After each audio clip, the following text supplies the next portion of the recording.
Hey there, it's good to see you again. I'm Don Dahler. We begin in Washington, where President Trump is being accused of backing down from his pledge to address America's gun laws. Attorney General William Barr says the administration will work with congressional leaders to move legislation forward starting next month. But the president seems to have cooled on the idea after speaking with the head of the NRA this week. Weijia Jiang is at the White House. We're working on background checks. There are things we can do. Immediately following that glimpse of assurance at the White House Wednesday to clamp down on guns, President Trump suggested current background checks are adequate. We already have very serious background checks. We have strong background checks. The clash adds to a string of confusing comments the president has made about how he plans to curb mass shootings. Less than 2 weeks ago, he called for meaningful background checks 17 times in the span of half an hour. We have to have meaningful background checks. I'm talking about meaningful. Add that word, meaningful background checks. Mr. Trump has never defined what he means by meaningful, but he has consistently brought up mental illness as the root of the problem. It's not the gun that pulls the trigger. It's the person holding the gun. The two-sided approach reflects the many voices in President Trump's ear. His daughter Ivanka has been talking to members of Congress to find a compromise, while Donald Trump Jr. is a known gun enthusiast. And then there's the NRA. A day after reportedly telling its CEO Wayne LaPierre universal background checks are off the table, Mr. Trump used an NRA talking point, warning of a slippery slope on gun regulations. And you know, we can't let that slope go so easy that we're talking about background checks, then all of a sudden we're talking about let's take everybody's gun away. Weijia Jiang joins us from the White House now. Weijia, so how is the president responding to criticism over his vacillating stance on gun reform?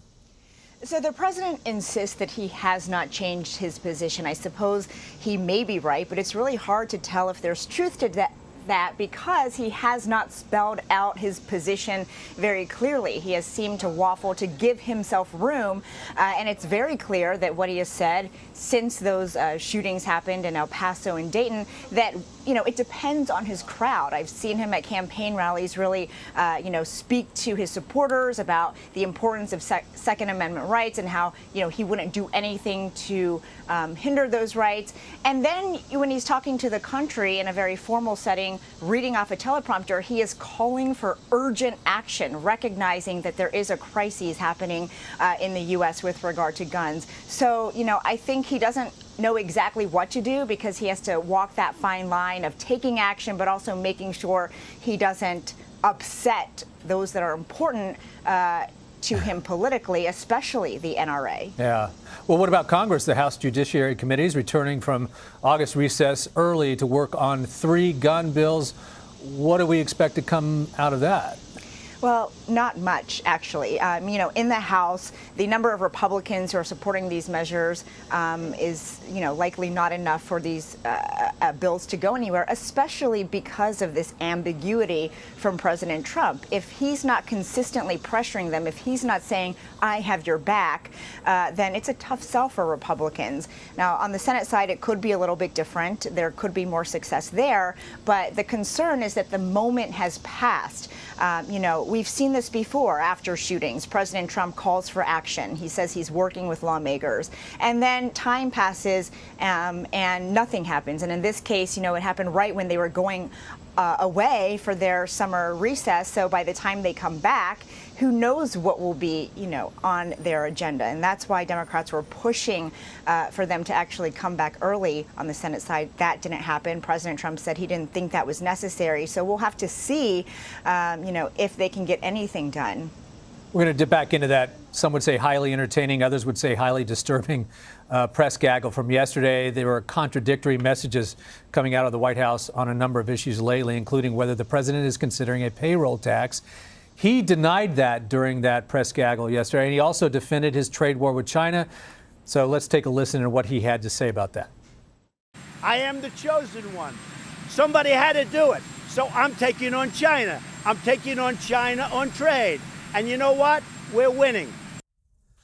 Weijia, what do you make about that choice of language, the chosen one? And are there any signs the president is going to change course again?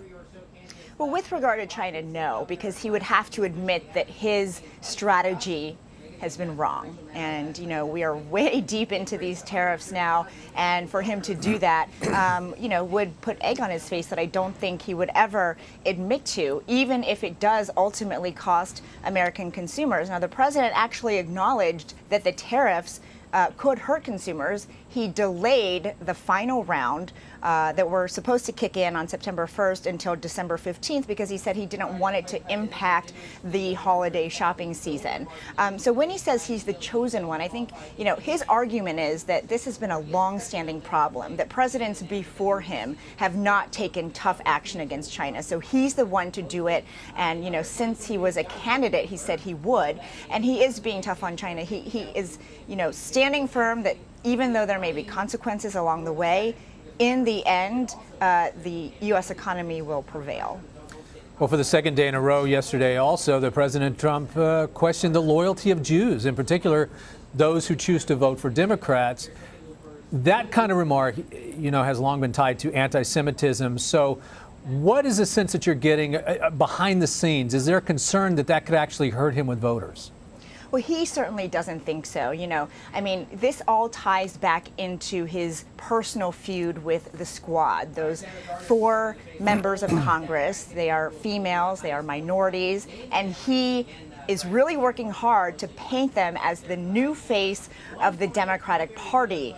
And so when he says, you know, that if you're Jewish and you're voting against him, it's really because you're disloyal, because he has made the case that, you know, 2 of these congresswomen in particular, Representative Rashida